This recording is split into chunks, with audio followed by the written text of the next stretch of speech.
विधवा हो जाएंगे, उनका पति मर जाएगा। या अगर कोई लड़की शादी हो गया है, अगर पति से पहले वो सो गई तो उसका पति मर जाएगा।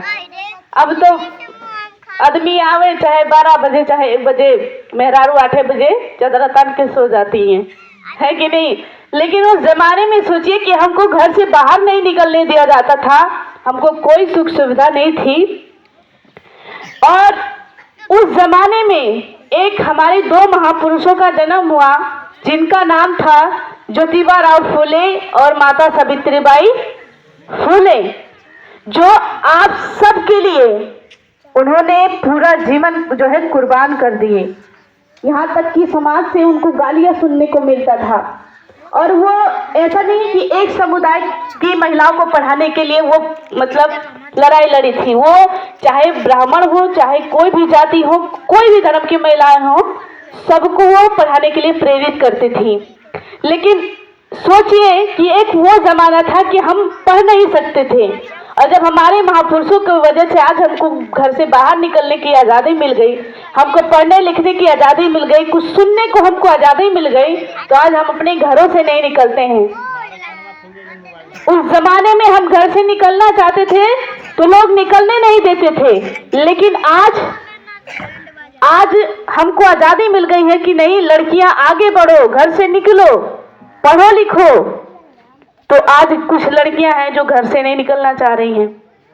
तो आप ये सोचिए कि आप सोच रहे हैं कि बहुत अच्छा हो रहा है, लेकिन इतना नोट कर लीजिए कि आने वाले समय में वही समय आ जाएगा कि लड़कियां सिर्फ यूज के समान होंगी, ना वो आईएएस बन पाएंगी, ना पीसीएस बन पाएंगे, ना डॉक्टर, ना इंजीनियर, यहाँ तक कि आप ठीक से रसोइया भी नहीं बन पाएंगी। बस यह है कि जिस तरह गाय बैल को रखा जाता है, चारा दो, खाना दो, उससे काम करवाओ, मारो पीटो गलतियां पे और उसको खूंटे में बांध के रखो, उसी तरह महिलाओं का जीवन हो जाएगा। इसलिए माताएं बहनें, बाबा साहब हमेशा बोलते थे कि अगर एक पुरुष के जागृत होने से एक पीढ़ी जागृत होती है, लेकिन एक महिला जागृत हो जाती हैं तो उनके साथ 7 पीढ़ियां जागृत हो जाती हैं। तो इसलिए माताएं बहनें, हम लोग अपने आप को कम ना समझें। उस जमाने में, जिस जमाने में महिलाओं को बाहर नहीं निकलने दिया जाता था, एकमात्र महिला वो थी सावित्रीबाई फुले, जो हम सबको पढ़ने के लिए हमारे अंदर जुनून भरती थी। हम लोगों के अंदर हुंकार भरी, हम लोगों के लिए लड़ाइयाँ लड़ी, यहाँ तक कि अपने परिवार के, अपने घर से लड़ाइयाँ लड़ी। लेकिन माता सावित्रीबाई फुले पीछे कदम अपना नहीं हटाई। लेकिन आज हमारी वही लड़कियाँ क्या करती हैं कि सारा अधिकार जो है हमारे महापुरुषों की देन से है। और मानती किसको है? किसको मानती हैं?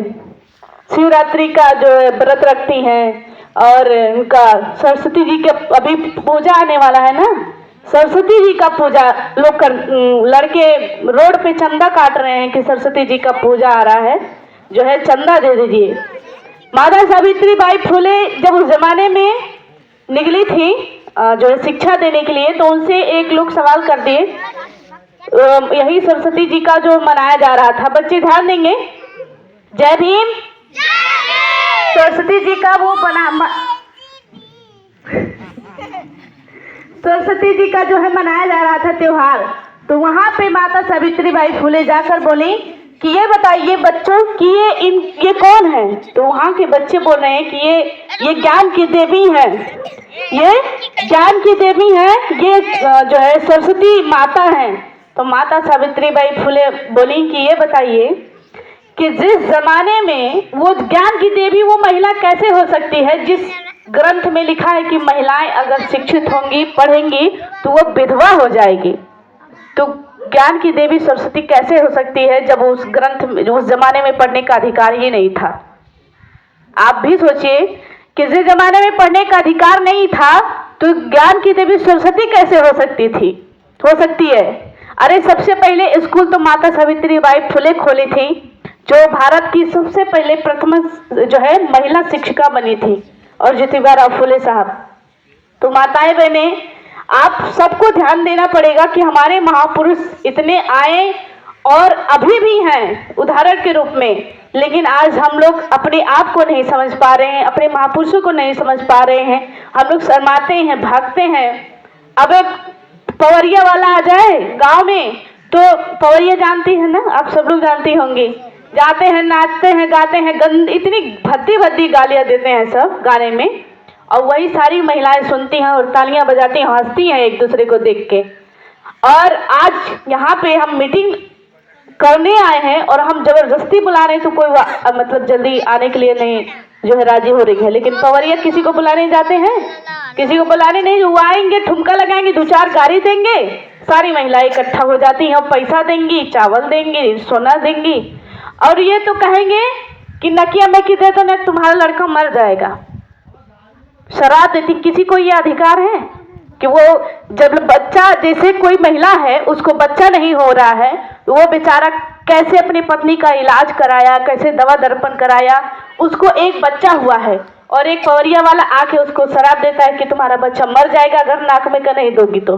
ये तुम्हारा अधिकार कैसे, तुम कैसे कह सकते हो?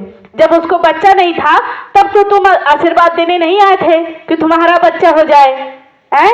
आशीर्वाद कोई देने आता है? नहीं देने आता है, तब घर वाले परेशान रहते हैं। लेकिन बच्चा होने के बाद पवरिया और जो हिजड़े होते हैं आते हैं, कहते हैं कि दे दो हमको, जो सोना चांदी दे दो, नहीं तुम्हारा बच्चा मर जाएगा। अगर ऐसा कोई करता है, मैं आप सभी से बता दूं, अगर ऐसा कोई गांव में आके करता है ना, तो पहले उसको चप्पल से मारो कि तुम कौन होती हो हमारे बच्चे को मारने वाली। अरे जब हमारी बहू परेशान थी तब तुम तो नहीं आशीर्वाद देने आई थी, और आज आई हो शराब देने। तो माताएं बहने, आप सबको ध्यान देना होगा। और ये छोटी छोटी बातें जो हैं गांव में होता है उसको मैं बता रही थी।